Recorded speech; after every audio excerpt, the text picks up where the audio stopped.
एकादशी की तिथि पर अन्न में पाप का निवास होता है, इसलिए एकादशी को जो अन्न खाता है वह पाप ही भक्षण करता है, पाप ही खाता है। एकादशी को न अन्न खाना न अन्न देना, देना भी नहीं।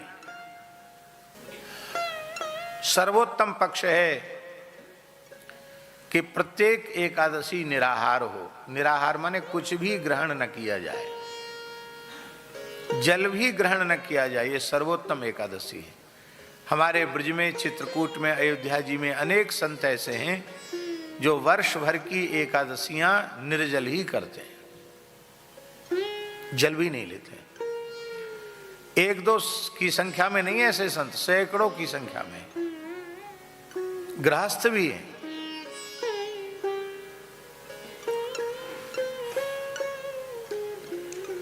यदि सर्वथा निराहार व्रत संभव न हो तो जल पी करके व्रत करे। जलाहार से भी संभव न हो तो वेद लक्षणा भारतीय देसी गाय का थोड़ा दुग्ध ले ले, दुग्ध पी करके व्रत करे। दुग्ध से भी संभव न हो तो आपके स्वास्थ्य के अनुकूल जो फल हों उन फलों को खा करके आप व्रत करें। यहां तक तो ठीक है। और फलाहार के नाम पर बादाम का हलवा, मलाई के पुआ, लच्छेदार रबड़ी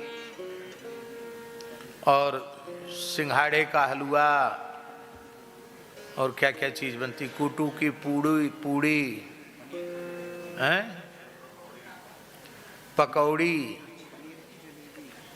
साल भर में, महीना भर में जितना नहीं खाया गरिष्ठ उतना एक दिन में खा लिया। यह एकादशी उत्तम नहीं है। हाँ, इतना जरूर है कि ऐसी एकादशी करने वाले अन्न खाने के दोष से बच जाएंगे, बस इतना है।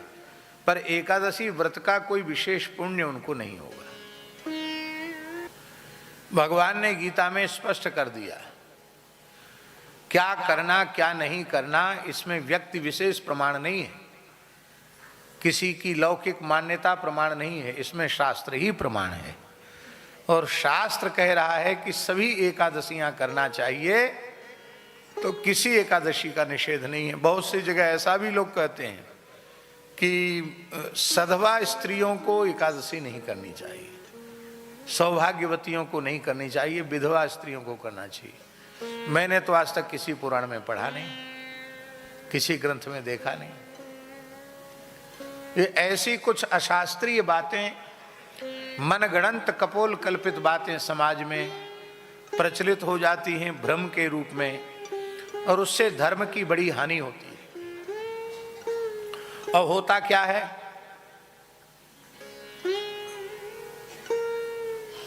होता ये है कि एक वैश्य के यहां पंगत थी, प्रीति भोज। तो एक कुत्ता घूम गया उसमें, पंगत में कहीं से घुस गया। भोज भंडारे के समय कुत्ते जरूर पहुंच जाते हैं। तो पंडित जी बड़े नाराज हुए। उन्होंने कहा सब फेंकवाओ सामान। बोले कुत्ते ने छुआ थोड़ी। बोले छुए चाहे कुत्ता आ तो गया, बिल्कुल हटाओ सब सामान। वही से बेचारा श्रद्धावान था, उसने कहा चलो कोई बात नहीं, अब कुत्ते ही खाएंगे और क्या है। सब सामान उठवाया, सबको फेंकवा दिया। कुत्ते खाओ चाहे सुअर खाओ, कोई खाओ। दूसरी रसोई बनाई गई और लोगों ने पाया। यह बात अनुचित नहीं थी। कुत्ता घूम गया तो वस्तुतः वो खाने योग्य नहीं रहा, ठीक है, इसमें हमारा कोई विरोध नहीं है।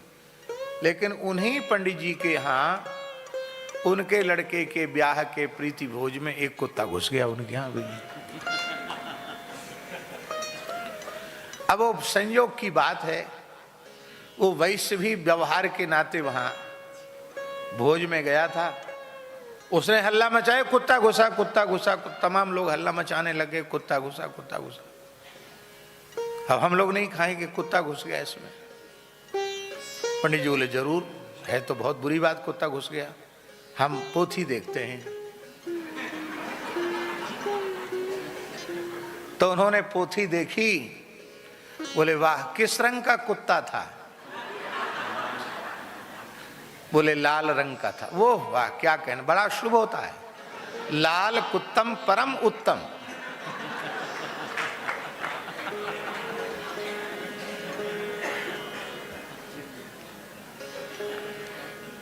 किसी पोथी में नहीं लिखा कि काला कुत्तम अधम और लाल कुत्तम उत्तम, लेकिन इसी बात की तो पंडिताई है।